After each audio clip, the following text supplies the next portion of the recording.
Sa ngalan ng Ama at ng Anak at ng Espiritu Santo. Amen. Ang pagpapala ng ating Panginoong Hesukristo, ang pag-ibig ng Diyos Ama at ang pakikipagkaisa ng Espiritu Santo naway sumainyong lahat. At sumaiyo rin. Mga kapatid, tinipon tayo bilang mga kaanib na angkan ng Diyos, kaya dumulog tayo sa maawaing Panginoong papatawad ng sinugong tagapagpagaling sa mga nagsisisi. Panginoon, kaawaan mo kami. Panginoon, kaawaan mo kami. Dumating na tagapag-anyayang mga makasalanay magsisi. Kristo, kaawaan mo kami. Kristo, kaawaan mo kami. Nakaluklok ka sa kanan ng Diyos Ama para ipamagitan kami. Panginoon, kaawaan mo kami. Panginoon, kaawaan mo kami. Kaawaan tayo ng makapangyarihang Diyos, patawarin tayo sa ating mga kasalanan at patnubayan tayo sa buhay na walang hanggan. Amen. Manalangin tayo.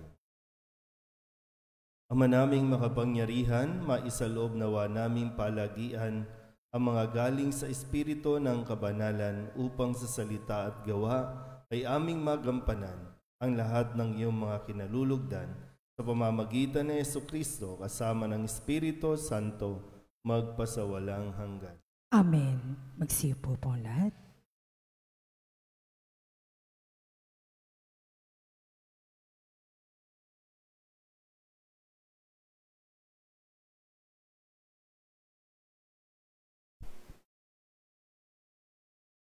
Pagbasa mula sa aklat ni Sirach. Anak ko, kung nais mong maglingkod sa Panginoon, humanda ka sa mga pagsubok, maging tapat ka at magpakatatag. Huwag kang masisiraan ng loob sa panahon ng kasawian. Manalig ka sa Panginoon at huwag kang lalayo sa Kanya. Kung nais mong tumiwasay habang nabubuhay, tanggapin ang anumang ipagkaloob niya sa iyo. Tiisin mo ang kadustaan kahit ano ang mangyari. Kung ang ginto ay dinadalisay sa apoy, ang banal ay sinusubok ng Panginoon sa apoy ng pagtitiis. Magtiwala ka at tutulungan ka niya. Maging tapat ka sa Kanya at makaasa ka. Kayong may takot sa Panginoon, maghintay kayo sa Kanyang habag. Huwag kayong lalayo sa Kanya nang hindi kayo mapahamak.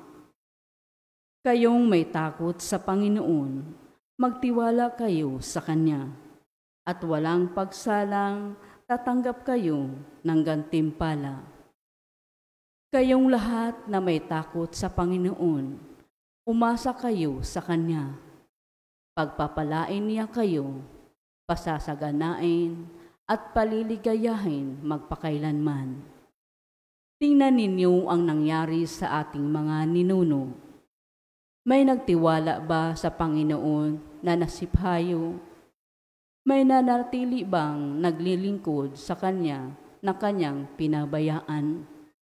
May tumawag ba sa Kanya na hindi niya dininig? Sapagkat maawain at mapagpatawad ang Panginoon, pinatatawad niya tayo sa ating kasalanan, inililigtas sa kagipitan. Ang salita ng Diyos. Salamat sa Diyos. Saan mong tugunan ang ating pong itutugon? Sarili sa Diyos ilagak at tutulungan kang ganap. Ulitin po natin. Sarili sa Diyos ilagak at tutulungan kang ganap. Umasa ka sa Diyos ang mabuti gawin at mananahan kang ligtas sa lupain. Sa Diyos mo hanapin ang kaligayahan at ang pangarap mo'y iyong makakamtan. Tugon.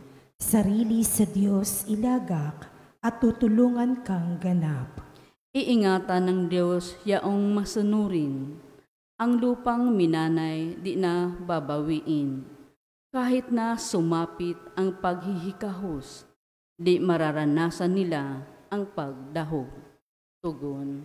Sarili sa Diyos ilagak at tutulungan kang ganap. Ang mabuti gawin, masamay itakwil, at mananahan kang lagi sa lupain. Pagkat yaong bayang wasto ang gawain, ay mahal ng puon, hindi itatakwil.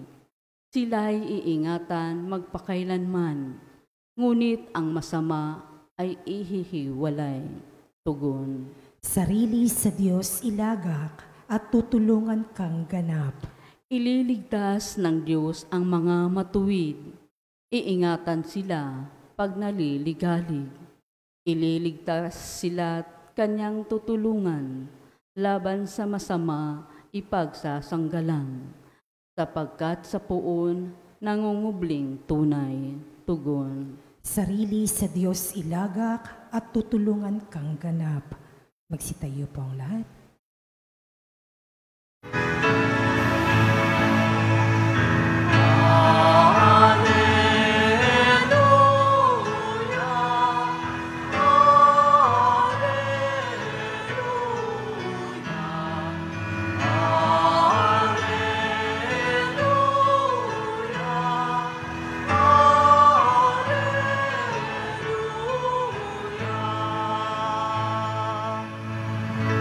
Sa daigdig ay laganap,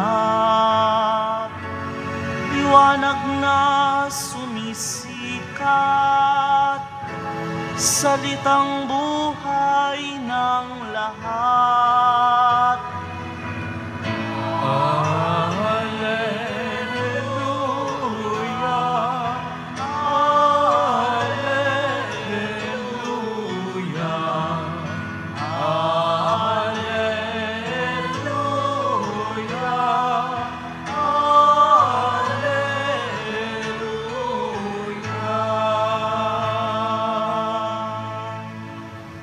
Sumainyo ang Panginoon. At sumaiyo rin. Ang mabuting balita ng Panginoon ayon kay San Marcos. Papuri sa iyo, Panginoon.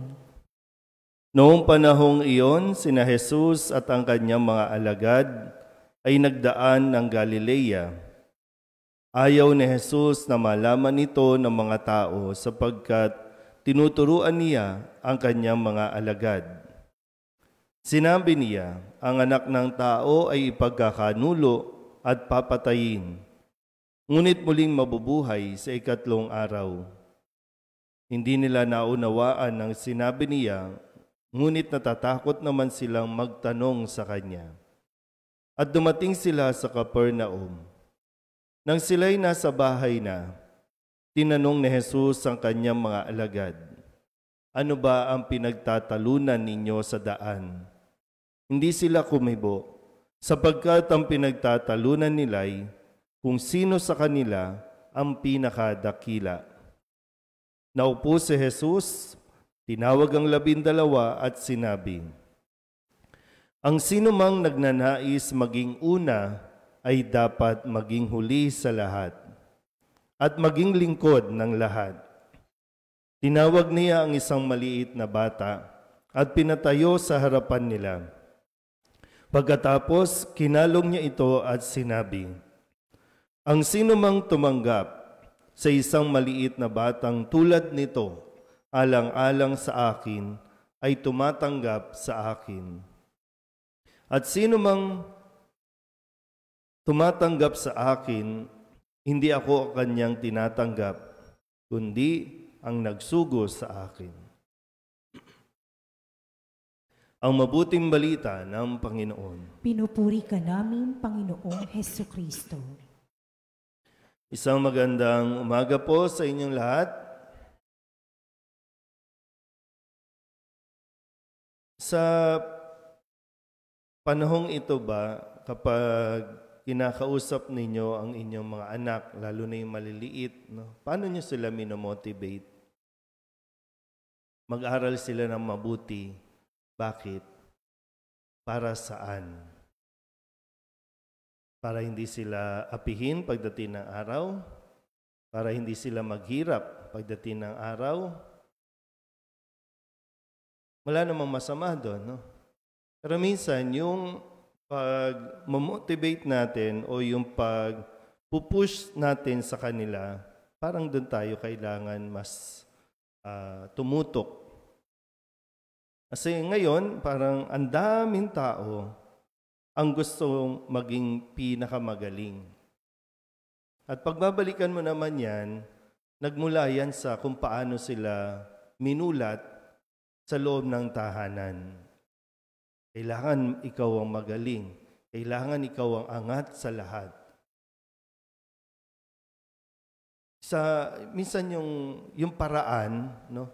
Yung paraan na itinuturo sa kanila, doon nagkakaproblema ang mga utak ng mga tao ngayon. Nabubuhay sa pagalingan, nabubuhay sa kompetisyon. Kasi gusto lang patunayan na sila ang pinakamagaling. Sa lahat ng aspeto, no? Sa social media, ang daming nagpo-post ng kung ano-ano, magawa ng video ng kung ano-ano, para lamang umangat sa lahat. Tumaas ang ratings, tumaas ang likes, lahat yan ginagawa. Parang napaka-desperate na ng tao para umangat lang. Sa iba, no? Iba yung umangat na umasenso, ha? Kasi siyempre, kung nagpupursige ka, talagang pinagtyagaan mo, deserve mo umangat sa buhay. Pero yung pag-iisip natin, yung utak natin, doon tayo nagkakaproblema.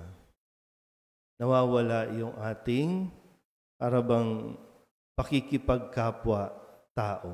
Na di bali nang may masaktan, di bali nang may maagrabyado, basta't ikaw lang ang mauna. Yan yung tinuturo sa atin ni Jesus. Kung paano niyang tinuruan ang kanyang mga alagad na sila mismo nagtatalo-talo. Sabi nga, ano bang pinagtatalunan ninyo? Pero nyo, bago ito, ang sabi ni Kristo, ang anak ng tao, ang anak ng tao ay pagkakanulo, papatayin, ngunit muling mabubuhay sa ikatlong araw.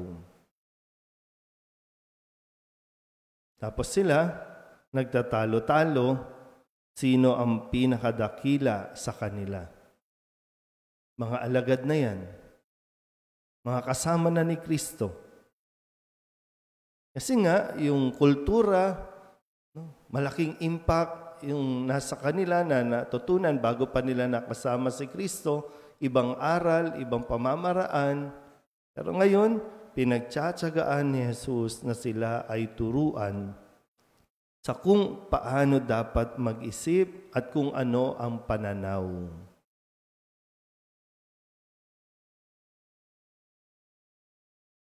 Kaya sa loob ng simbahan, di ba, mag-aaway-away kasi gusto, hindi man ma-verbalize, pero ang gusto, siya ang pinakamagaling, pinakadakila. Pero sa mga taong naghahangad maging pinakadakila, nagiging opposite yung nangyayari. Hindi na pinakadakila, no?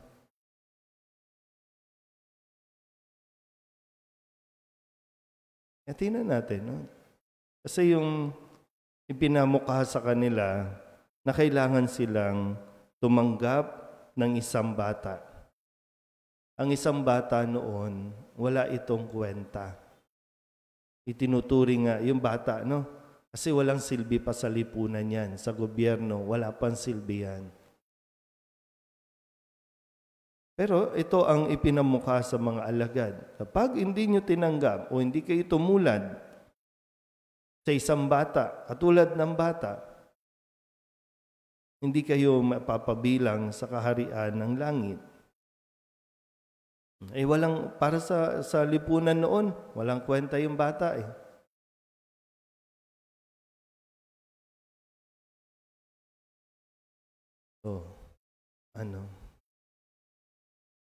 Pampamulat naman ito, no? Kasi baka hindi natin namamalayan na yung paghahangad natin na maging pinakadakila, hindi tayo sa langit mapunta nito.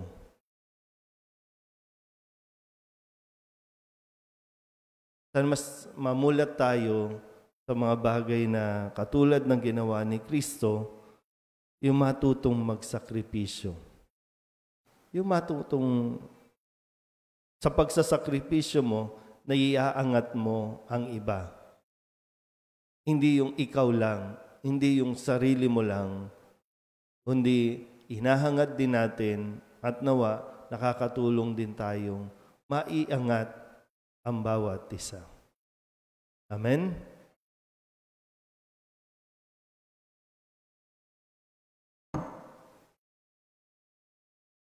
Ipinahayag ng Panginoon ang kanyang mapagligtas na kamatayan at muling pagkabuhay.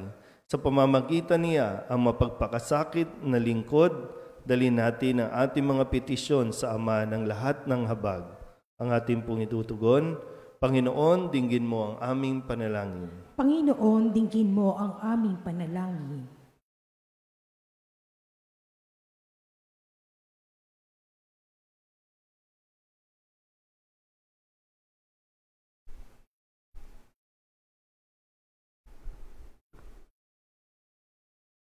Ang mga pinuno ng simbahan naway magpakita ng maliwanag na pananaw ng mapagtimping katatagan sa makaguluhan ng ating panahon.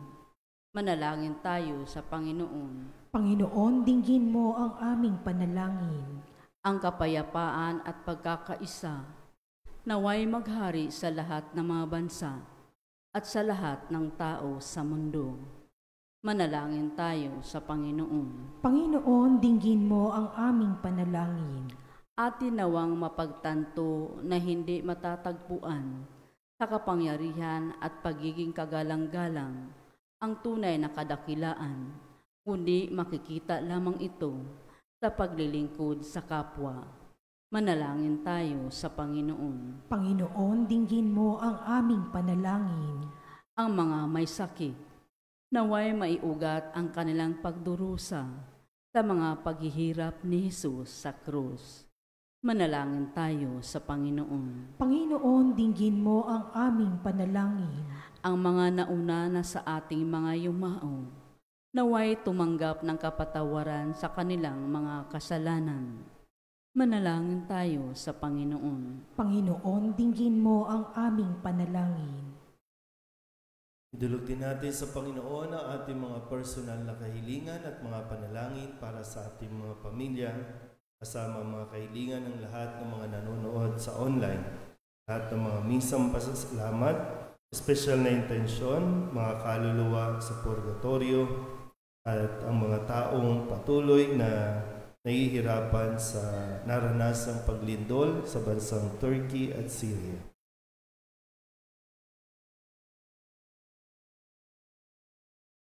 Ang lahat ng ito inihiling namin sa ngalan ni Kristo ang aming Panginoon. Amen. Magsiupo po ang lahat.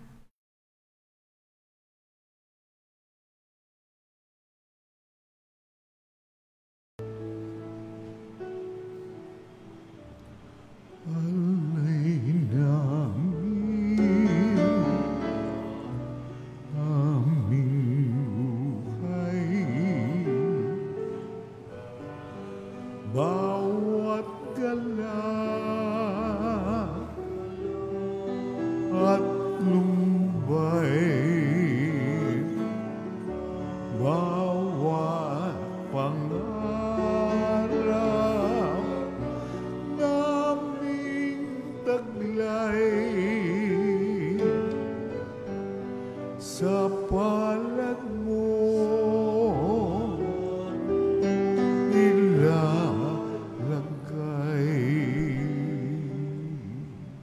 Manalangin kayo mga kapatid upang paghahain natin ay kalugdan ng Diyos Amang makapangyarihan.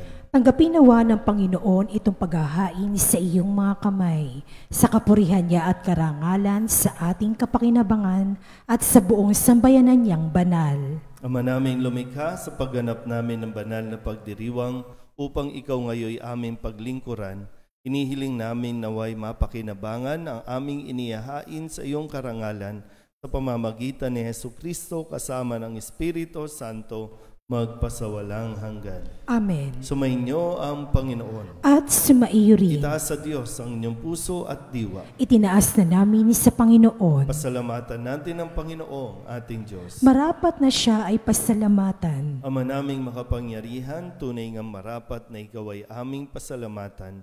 Kahit na ikaw ay pinagtaksila ng sangkatauhan, ikaw ay patuloy pa rin sa iyong pagmamahal. Ikaw na ang nagpuno sa aming pagkukulang, ikaw pa rin ang nagsugo ng tutubos sa tanan. Ang sugo mong anak ay naging di na iba sa amin, pagamat di niya tinularan ang aming pagkamasuwayin. Niloob mo ito upang iyong mamalas sa aming pagkatao ang giliw mong anak at kami tunghayan mong may pag-ibig na tulad ng pagtatangi mo sa kanya ng higit sa lahat. Ang katapatan niya sa iyong walang maliw ay nagpanumbalik na muli sa amin ng iyong kasiyahat ng iyong pagtingin na aming iwinaksi noong ikaw ay aming suwayin. Kaya kaysa ng mga anghel na nagsisiawit ng papuri sa iyo nang walang humpay sa kalangitan, kami nagbubunyi sa iyong kadakilaan.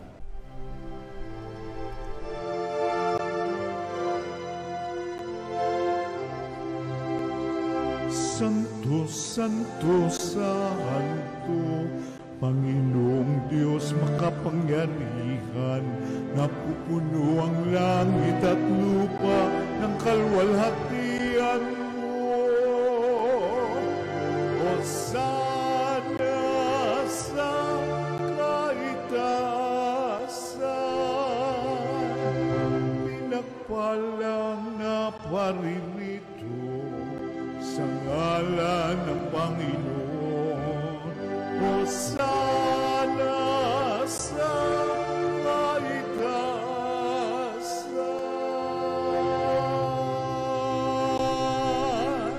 Ama naming banal, ikaw ang bukal ng tanang kabanalan. Kaya't sa pamamagitan ng iyong Espiritu, gawin mong banal ang kaloob na ito upang para sa aming maging katawan at dugo ng aming Panginoong Hesukristo. Bago niya pinagtiis ang kusang loob na maging handog, hinawakan niya ang tinapay, pinasalamatan kaniya, pinaghati-hati niya iyon, iniabot sa kanyang mga alagad at sinabi, "Tanggapin ninyong lahat ito at kanin, ito ang aking katawan na ihahandog para sa iyo."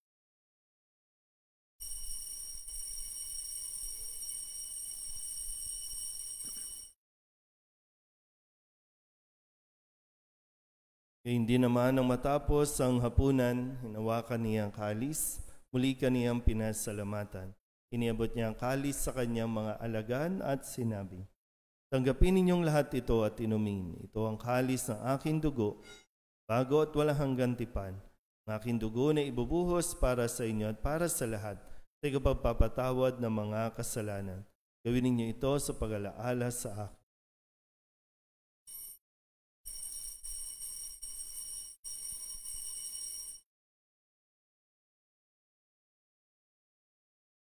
Ipagbunyi natin ang misteryo ng pananampalataya. Si Kristo'y namatay, si Kristo'y nabuhay, si Kristo'y babalik sa wakas ng panahon. Ama, ginagawa namin ngayon ang pag-alaala sa pagkamatay at muling pagkabuhay ng iyong anak.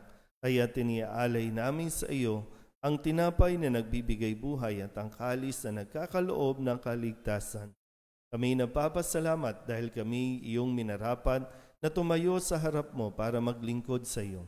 Isinasamo namin kami magsasalo-salo sa katawan at dugo ni Kristo ay mabuklod sa pagkakaisa sa pamamagitan ng Espiritu Santo. Ama, lingapin mo ang iyong simbahang laganap sa buong daigdig. Puspusin mo kami sa pag-ibig kaysa ni Francisco na aming Papa at ni Jose na aming Obispo at ng Tanang Kaparian. Alalahanin mo rin ang mga kapatid naming nahimlay na may pag-asang sila'y muling mabubuhay, gayon din ang lahat ng mga pumanaw. Kawaan mo sila at patuloyin sa iyong kaliwanagan. Kawaan mo at pagindapating kaming lahat na makasalo sa iyong buhay na walang wakas. Kaysa ng mahal na Birhen Maria na ina ng Diyos, ng kabiyak ng puso niyang San Jose. Kaysa ng mga apostol at ng lahat ng mga banal na namuhay dito sa daigdig na kalugod-lugod sa iyo, may pagdiwang nawa namin ang papupuri sa ikararangal mo sa pamamagitan ng iyong anak na aming Panginoong Hesus Kristo. Sa pamamagitan ni Kristo, kasama niya sa Kanya, ang lahat ng parangal at papuri ay sa iyo, Diyos Amang makapangyarihan, kasama ng Espiritu Santo, magpasawalang hanggan. Amen.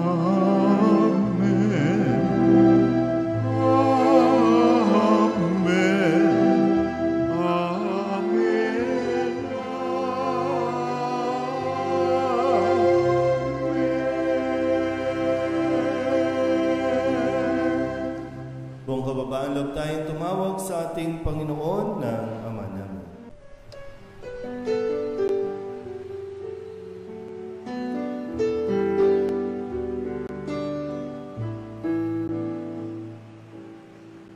Ama namin, sumasalangit ka, sambahin ang ngalan mo, mapasa amin ang kaharian mo, sundin ang loob mo, dito sa lupa para ng sa langit. Bigyan mo po kami ngayon ng aming kakanin sa araw-araw at patawarin mo kami sa aming mga sala para ng pagpapatawan namin sa nagkakasala sa amin, at huwag mo kaming ipagdulot sa tukso, at yadya mo kami sa lahat ng masama. Inihiling namin kami iadya sa lahat ng masama, pagkalooban ng kapayapaan araw-araw, iligtas sa kasalanan at ilayo sa lahat ng kapahamakan, samantalang aming pinananabikan ang dakilang araw ng pagpapahayag ng tagapagligtas naming si Hesus Kristo. Sapagkat iyo ang kaharian at ang kapangyarihan at ang kapurihan magpakailanman. Amen. Panginoong Hesus Kristo, sinabi mo sa iyong mga apostol, kapayapaan ang iniiwan ko sa inyo, aking kapayapaan ang binibigay ko sa inyo. Tunghayan mo ang aming pananampalataya at huwag ang aming mga pagkakasala. Pagkalooban mo kami ng kapayapaan at pagkakaisa ayon sa iyong kalooban, kasama ng Espiritu Santo, magpasawalang hanggan. Amen. Ang kapayapaan ng Panginoon ay laging sumainyo. At sumaiyo rin. Magbigayan po tayo ng kapayapaan sa isa't isa.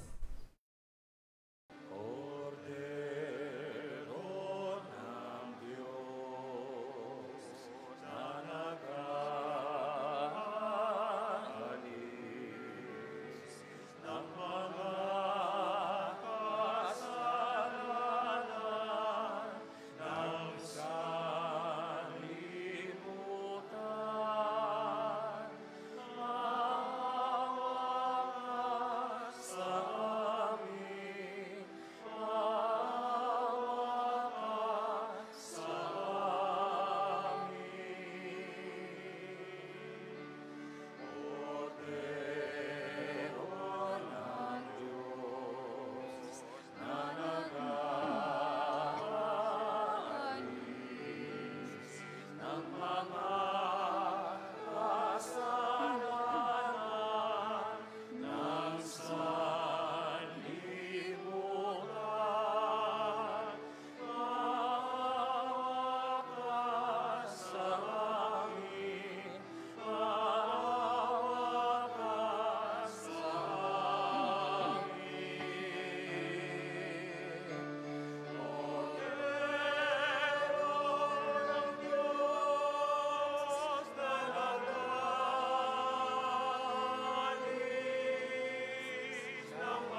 Kordero ng Diyos, ito ang nag-aalis ng kasalanan ng sanlibutan. Mapalad ang mga inanyayahan sa kanyang piging. Panginoon, hindi ako karapat-dapat na magpatuloy sa iyo, ngunit sa isang salita mo lamang ay gagaling na ako. Katawan ni Kristo. Amen.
Ama naming mapagmahal, ipagkaloob mo ang aming mapakinabangan ang dulot ng kaligtasan ng aming pinagsaluhan bilang sangla ng iyong tiyak na pagsagip sa tanan sa pamamagitan ni Jesucristo kasama ng Espiritu Santo magpasawalang hanggan. Amen. Sumainyo ang Panginoon At sumaiyo rin. at pagpalain kayo ng makapangyarihang Diyos, Ama at Anak at Espiritu Santo. Amen. Tapos ng banal na misa, humayo tayo sa kapayapaan ni Kristo. Salamat sa Diyos. Magandang umaga. Sumainyo ang Panginoon. At sumaiyo rin. Ang mabuting balita ng Panginoon ayon kay San Marcos. Papuri sa iyo, Panginoon. Noong panahong iyon, sina Jesus at ang kanyang mga alagad ay nagdaan ng Galilea. Ayaw ni Jesus na malaman ito ng mga tao sapagkat tinuturuan niya ang kanyang mga alagad. Sinabi niya, ang anak ng tao ay ipagkakanulo at papatayin, ngunit muling mabubuhay sa 3 araw. Hindi nila naunawaan ang sinabi niya, ngunit natatakot naman silang magtanong sa kanya. At dumating sila sa Capernaum. Nang sila'y nasa bahay na, tinanong ni Jesus ang kanyang mga alagad, "Ano ba ang pinagtatalunan ninyo sa daan?" Hindi sila kumibo, sapagkat ang pinagtatalunan nila'y kung sino sa kanila ang pinakadakila. Naupo si Jesus, tinawag ang 12 at sinabi, "Ang sino mang nagnanais maging una ay dapat maging huli sa lahat at maging lingkod ng lahat." Tinawag niya ang isang maliit na bata at pinatayo sa harapan nila. Pagkatapos, kinalong niya ito at sinabi, "Ang sino mang tumanggap sa isang maliit na batang tulad nito, alang-alang sa akin, ay tumatanggap sa akin. At sino mang tumatanggap sa akin, hindi ako kanyang tinatanggap, kundi ang nagsugo sa akin." Ang mabuting balita ng Panginoon. Pinupuri ka namin, Panginoong Hesukristo. Isang magandang umaga po sa inyong lahat. Sa panahong ito ba, kapag kinakausap ninyo ang inyong mga anak, lalo na yung maliliit, no? Paano nyo sila minomotivate? Mag-aral sila ng mabuti. Bakit? Para saan? Para hindi sila apihin pagdating ng araw? Para hindi sila maghirap pagdating ng araw? Wala namang masama doon, no? Pero minsan, yung pag-motivate natin o yung pag-pupush natin sa kanila, parang doon tayo kailangan mas tumutok. Kasi ngayon, parang ang daming tao ang gustong maging pinakamagaling. At pagbabalikan mo naman yan, nagmula yan sa kung paano sila minulat sa loob ng tahanan. Kailangan ikaw ang magaling. Kailangan ikaw ang angat sa lahat. Minsan yung paraan, no? Yung paraan na itinuturo sa kanila, doon nagkakaproblema ang mga utak ng mga tao ngayon. Nabubuhay sa pagalingan, nabubuhay sa kompetisyon. Kasi gusto lang patunayan na sila ang pinakamagaling. Sa lahat ng aspeto, no? Sa social media, ang daming nagpo-post ng kung ano-ano, magawa ng video ng kung ano-ano, para lamang umangat sa lahat. Tumaas ang ratings, tumaas ang likes, lahat yan ginagawa. Parang napaka-desperate na ng tao para umangat lang. Sa iba, no? Iba yung umangat na umasenso, ha? Kasi siyempre, kung nagpupursige ka, talagang pinagtyagaan mo, deserve mo umangat sa buhay. Pero yung pag-iisip natin, yung utak natin, doon tayo nagkakaproblema. Nawawala yung ating parabang pakikipagkapwa-tao. Na di bali nang may masaktan, di bali nang may maagrabyado, basta't ikaw lang ang mauna.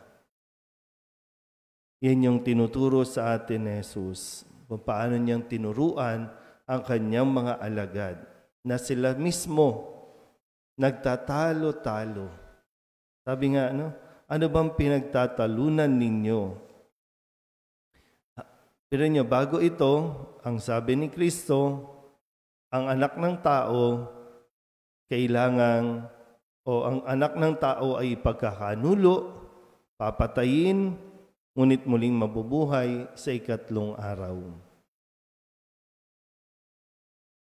Tapos sila, nagtatalo-talo, sino ang pinakadakila sa kanila. Mga alagad na yan. Mga kasama na ni Kristo. Kasi nga, yung kultura, malaking impact yung nasa kanila na natutunan bago pa nila nakasama si Kristo, ibang aral, ibang pamamaraan. Pero ngayon, pinagtsatsagaan ni Jesus na sila ay turuan sa kung paano dapat mag-isip at kung ano ang pananaw.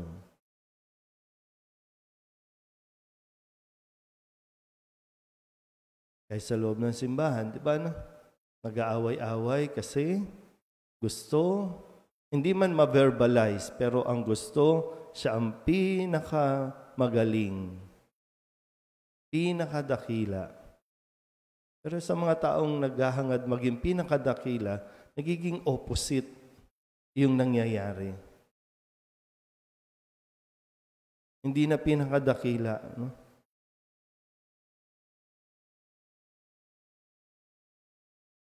Tingnan natin, no? Kasi yung ipinamukha sa kanila na kailangan silang tumanggap ng isang bata. Ang isang bata noon, wala itong kwenta. Itinuturing nga yung bata, no? Kasi walang silbi pa sa lipunan yan. Sa gobyerno, wala pang silbi yan. Pero ito ang ipinamukha sa mga alagad. Kapag hindi nyo tinanggap o hindi kayo tumulad sa isang bata, katulad ng bata, hindi kayo mapapabilang sa kaharian ng langit. Walang, para sa lipunan noon, walang kwenta yung bata eh.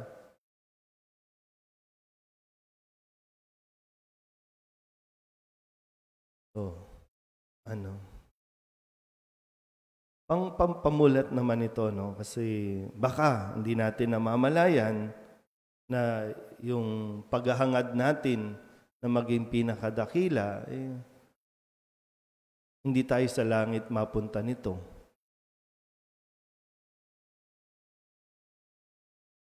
Sana mas mamulat tayo sa mga bagay na katulad ng ginawa ni Kristo, yung matutong magsakripisyo.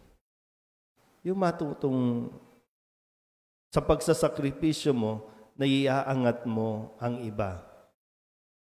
Hindi yung ikaw lang, hindi yung sarili mo lang, kundi hinahangad din natin at nawa nakakatulong din tayong maiangat ang bawat isa.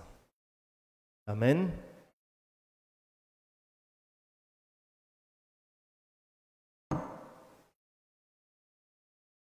Ipinahayag ng Panginoon ang kanyang mapagligtas na kamatayan at muling pagkabuhay. Sa pamamagitan niya ang mapagpakasakit na lingkod, dalhin natin ang ating mga petisyon sa Ama ng lahat ng habag. Ang ating pong itutugon, Panginoon, dinggin mo ang aming panalangin. Panginoon, dinggin mo ang aming panalangin. Ama naming mapagmahal, ipagkaloob mo ang aming mapakinabangan ang dulot ng kaligtasan ng aming pinagsaluhan bilang sangla ng iyong tiyak na pagsagip sa tanan sa pamamagitan ni Jesucristo kasama ng Espiritu Santo magpasawalang hanggan. Amen. Sumainyo ang Panginoon at sumaiyo rin. At pagpalain kayo ng makapangyarihang Diyos, Ama at Anak at Espiritu Santo. Amen. Tapos ng banal na misa, humayo tayo sa kapayapaan ni Kristo. Salamat sa Diyos. Magandang umaga. Nuestro Padre Jesus Nazareno, sinasamba ka namin, pinipintungo ka namin, aral mo ang aming buhay at kaligtasan. Nuestro Padre Jesus Nazareno, iligtas mo kami sa kasalanan. Ang krus mong kinamatayan ay sagisag ng aming kaligtasan. Nuestro Padre Jesus Nazareno, dinarangal ka na amin. Nuestro Padre Jesus Nazareno, nilulwalhati ka namin. Nuestro Padre Jesus Nazareno, dinarangal ka na amin. Nuestro Padre Jesus Nazareno, nilulwalhati ka namin.